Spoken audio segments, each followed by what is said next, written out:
अगर आप चाहते हैं कि स्नेही म्यूजिक का ऑडियो वीडियो सबसे पहले आप तक पहुंचे, तो लाल बटन को दबाकर हमारे चैनल को सब्सक्राइब करें और बेल आइकन को दबाना ना भूलें। अरे फलाना गो, अरे सुन तने रे। हाँ बोली ना जी। अरे जल्दी जल्दी चल, सब सामान में रख ले।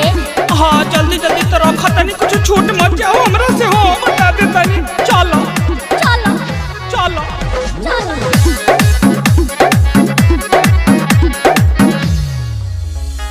गंगा जी के तीरावा औरग देबे कोइली, औरग देबे कोइली, हो औरग देबे कोइली।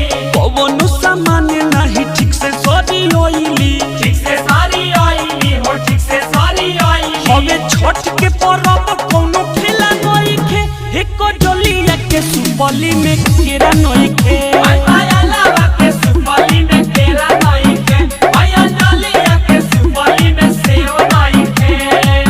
अरे कौन देखलो छी रे?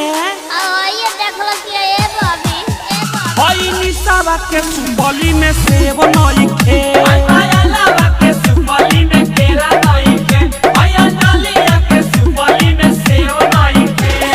नलसा रिकॉर्डिंग स्टूडियो गोपालगंज।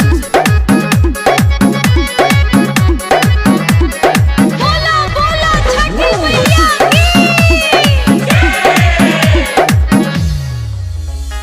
भूल गइलू घर के सुपारी सेव आदि, सुपारी सेव आदि, सुपारी सेव आदि। छठी माई के इहे हवे मेन परसादी, मेन परसादी, हो मेन परसादी। देखे खातिर कोनो सरकस के खेला नई खे, हे सपनावा के सुपली में केरा नई खे।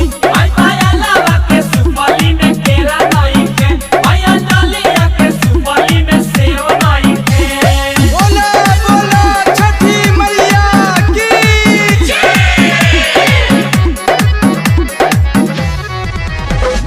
नलसा रिकॉर्डिंग स्टूडियो गोपालगंज। घुंघुटा उठावत नइखे, घाटावा पे लाजे, घाटावा पे लाजे, हो घाटावा पे लाजे। अरविंद सिंह के गाना पूरा बाजे, गाना पूरा बाजे, हो गाना पूरा बाजे। राजा राजी ऊपर दिन के रेला देखे, हे पाया लावा के सुपली में केरा नइखे।